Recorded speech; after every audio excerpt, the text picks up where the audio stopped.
Ready to have your expectations totally turned upside down. Always.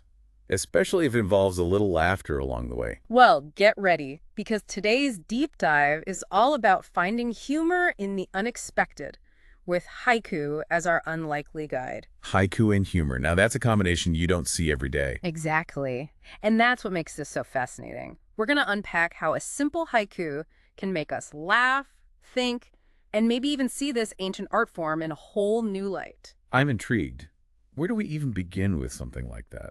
Well, the best way to understand it is to just dive right in. The haiku we're analyzing is Hiljila di Anya O. Okay, even I don't speak Japanese, and I study this stuff. No worries. You don't need to be fluent to appreciate what's going on here. Trust me. All right, you've got my attention. I think this haiku is a perfect example of how humor can completely transform our experience. Just from the sounds alone. Even without understanding the words right. You hear old pond, and your mind automatically goes to this place of peace and tranquility. Like you're about to have a deep philosophical moment with nature. Right, you're expecting something profound, something classic. And then, posha. Polsha. What does that even... It's the sound of a splash. Uh-huh. Like a sound effect in a comic book. It completely throws you off. Yeah, it's like the rug's been pulled out from under you. You're all set for this contemplative experience, and suddenly it's, whoops, there's a frog. Exactly. That's precisely what makes it so funny.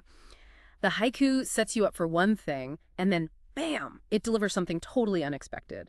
Even people who only know haiku from those little slips of paper in their fortune cookies can feel the difference. So how does this haiku actually work? I mean, what traditional elements is it using, and how is it messing with them to create this comedic effect? Great question. For those who don't know, the traditional Western understanding of haiku centers around that 5-7-5 syllable structure, 5 in the first line, 7 in the second, 5 in the third. Which, just as a quick side note, isn't a hard and fast rule in Japanese haiku, but it's the framework most people are familiar with. Exactly. And this haiku actually follows that syllable count perfectly, which is part of what makes it so funny. It initially sets you up to think you're reading a serious haiku. It's like it's lulling you into a false sense of security with its traditional form. Right. And then there's the kigo, which is another essential element of haiku. For our listeners who haven't encountered that term before, kigo is basically a seasonal reference, often very subtle, that helps to ground the haiku in a particular time and place. And in this case, the kigo is the old pond. Depending on your interpretation, it could be a reference to spring, a time of renewal and rebirth, which fits with that traditional haiku vibe. But then the haiku throws that whole serene image out the window with this almost ridiculously blunt image of the frog plopping into the pond. It's the equivalent of someone telling a joke with a completely straight face. It's that unexpected shift in tone that makes it land. And don't forget the word choice for the splash pocha. That word itself is inherently funny in Japanese. It has this clumsiness to it that you just wouldn't get if the haiku had used a more generic word like splash.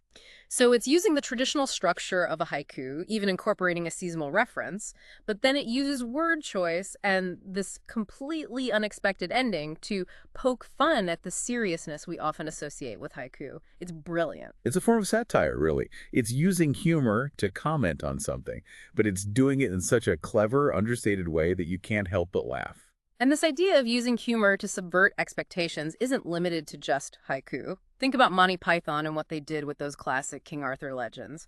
Or, for a more modern example, look at Pride and Prejudice and zombies. Taking something so familiar, so revered, and injecting it with humor can make us see it in a completely new light. It allows us to appreciate those classic works in a different way, even critique them, without being disrespectful to the source material. Humor can be a powerful tool for social commentary. It's like we're allowed to take a step back from the seriousness of it all and just have a good laugh, even if it's at the expense of something we hold in high regard. This haiku, as silly as it might seem, really got me thinking about how often we take ourselves way too seriously, especially in creative pursuits. Like, what if we all embraced this kind of bad haiku sensibility a little more often? What would a modern-day equivalent of this bad haiku look like? What do you mean? Well, what about a haiku about the agony of waiting for your phone to charge? Or the soul-crushing disappointment of opening the fridge and finding absolutely nothing interesting to eat? Those are great examples. It's about finding the humor in the everyday and then using that humor to reimagine and revitalize these traditional forms.